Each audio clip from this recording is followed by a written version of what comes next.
Unemployment improved a bit last month, but it's still nearly 9%. And the trouble is, job creation is so slow, it will be years before we get back the 7.5 million jobs lost in the Great Recession. American families have been falling out of the middle class in record numbers. The combination of lost jobs and millions of foreclosures means a lot of folks are homeless and hungry for the first time in their lives. One of the consequences of the recession that you don't hear much about is the record number of children descending into poverty. The government considers a family of four to be impoverished if they take in less than $22,000 a year. Based on that standard and government projections of unemployment, it is estimated the poverty rate for kids in this country will soon hit 25%. Those children would be the largest American generation to be raised in hard times since the Great Depression. The story will continue in a moment. In Seminole County near Orlando, Florida, so many kids have lost their homes, school buses now stop at dozens of cheap motels where families crowd into rooms living week to week. 11-year-old Destiny Corfey joined the line at this motel a year ago. I never really noticed what people were actually going through until now, until we're actually going through it too. David and Teresa Corfey never imagined their family homeless. Together, they were making about $40 an hour detailing expensive cars. There was a 3-bedroom home, vacations, extras for the kids. But both jobs went, and then the house. Evicted, they found that the homeless shelters wanted to split their family up, boys and girls. That was definitely something that I wasn't going to have, was being separated at a time like this. I figured that a time like this that we needed to be together more than anything. So David, Teresa, Destiny, George, and Chance moved into their van. George climbed up here on the back seat, and Destiny and Chance here. I was embarrassed that maybe one of my friends might see me. I don't want anybody to know that I was actually in there. Where was the van parked? It was at a Walmart. We would actually go in Walmart and clean ourselves up before we go to school. Yeah, in the bathroom. Save some money. How would you do that? I would wash my face and take a tissue, wash my arms and stuff. We would bring the toothpaste and the toothbrush and the brushes, so we'll go brush our hair in the mirror and people would see us. Yeah. It would be kind of weird, but we went through it. Tell me about the motel that you're living in now. Well, it's a lot better than the van. Yeah, it's really small though. 2 rooms for the 5 of them. Their possessions, family photos, you name it, went into storage, and they lost it all. Seized and sold when they couldn't pay that bill. Most of my stuff was in there, my scooter, my game system, all my games, my clothes. So I lost most of my stuff. So I had so many of my toys and things, my Barbie dolls, clothes, and it was just all gone. What's the neighborhood like around the motel? It's scary. What do you mean? You hear on the news all the time about shootings, and it's all right there. Nationwide, 14 million children were in poverty before the Great Recession. Now the U.S. Census tells us it's 16 million, up 2 million in 2 years. That is the fastest fall for the middle class since the government started counting 51 years ago. One of the areas suffering the most is otherwise advertised as the happiest place on earth, the counties around Disney World and Orlando. Just on Highway 192, the road to Disney World, 67 motels house about 500 homeless kids. The government counts them homeless if they have only temporary shelter. In Seminole County schools, 1,000 students have recently lost their homes. How many of you in the last few weeks have gone to bed hungry? At Castleberry School, students whose families are at the poverty level or slightly above qualify for the free lunch program. We talked with some of those kids with their parents' permission.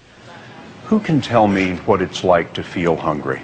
It's hard, you can't sleep, you just wait, you just go to sleep for 5 minutes and you wake up again and your stomach hurts and you're thinking, I can't sleep, I'm going to try and sleep, I'm going to try and sleep, but you can't because your stomach's hurting, and it's because it doesn't have any food in it. and it's like a black hole. And sometimes when I don't eat, my stomach, you can hear like it's like growling, you can hear it. Usually we eat macaroni or we drink water or tea. My mom will sometimes like make food and then she won't have enough, so at night we'll just eat cereal or something. Other times my parents will fight about money because they don't have enough money to pay the food. We have to sometimes take food from a church. It's hard because my grandmother's also out of work and we usually get some food from her. It's kind of embarrassing because the next day you go to school asking kids if they want this or if they want that. If they have cereal and they haven't opened it yet, you go ask them if they want their cereal. We found a lot of families are making a choice between food and electricity. How many of you have had the lights turned off at your house? How do you study when you don't have the lights on at home? We have emergency flashlights and I usually have to use them. I'll just light candles and sit around in a circle of candles. Candles? Yes, ma'am? I use candles because my mommy brings some. I'll go out to the car and turn on the overhead and read out there and study. Ashley Ray raised her hand to add something that we didn't expect. I kind of feel like it's my fault that we don't have enough money. I feel like it's my fault that they have to pay for me and the clothes that they buy for me. They're believing it's their fault that they're in this situation. Beth Davalos runs the Seminole County programs for homeless kids. Our numbers go up every day, between 5 and 15 new homeless students a day. Every day? Every day. And she told us something else is new. When I first started this program 8 years ago, homelessness lasted maybe 2-3 months.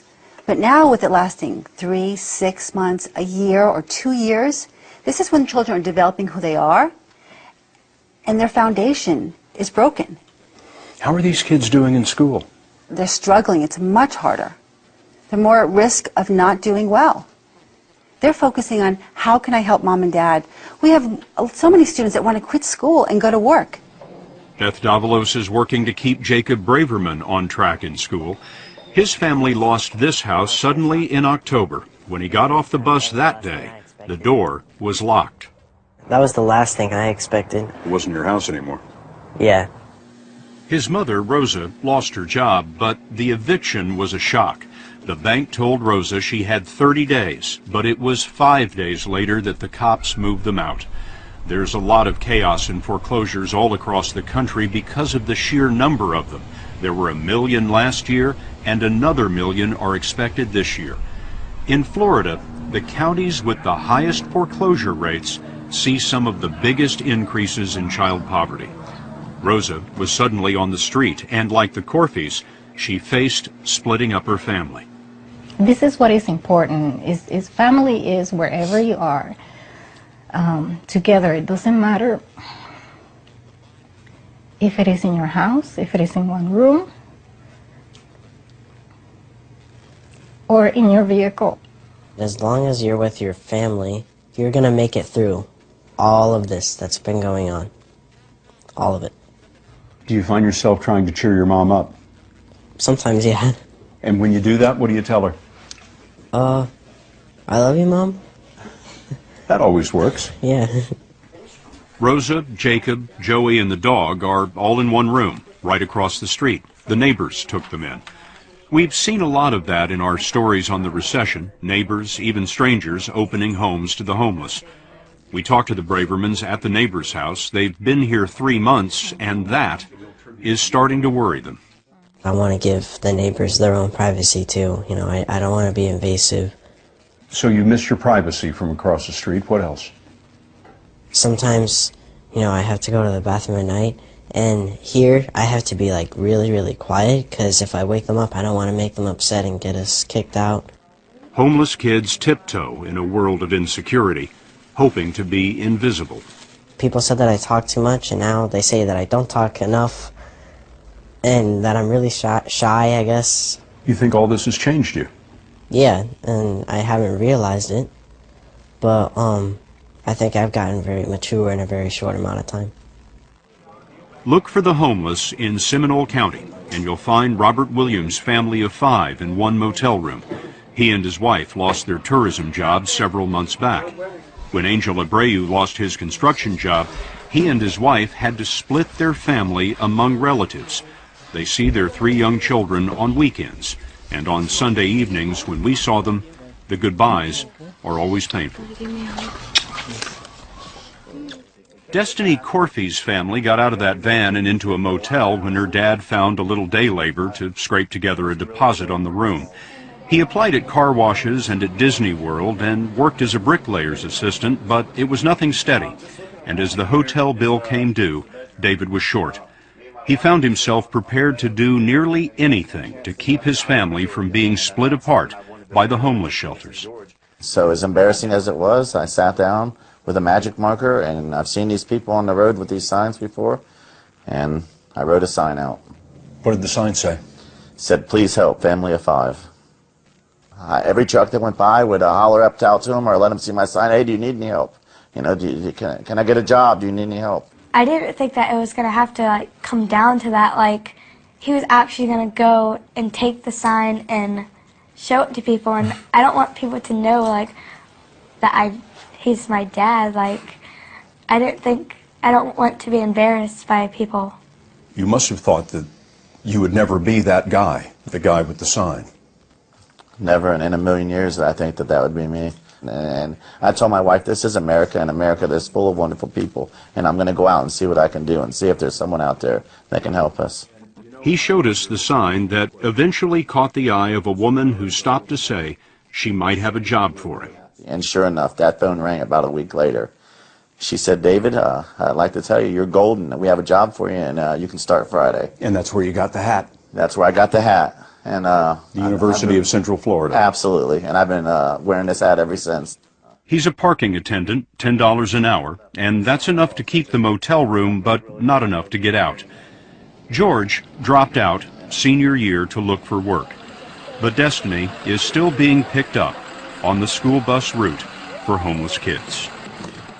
And when things get better again, we know that there's still people struggling, so we'll be able to help out a lot more, and we'll understand what they're going through. This opened your eyes to an America that you didn't know existed? Mm-hmm. I can't believe it. We all hear about the recovery, that the recession ended in 2009, but some things are getting worse before they get better, and child poverty is one of them. America's motel generation is growing fast. Like the kids who came out of the Great Depression, this generation is being shaped by homelessness and hunger, but also by memories of neighbors who open their homes and of families that refuse to be broken. Love you guys. Love you, Destiny. Love you too.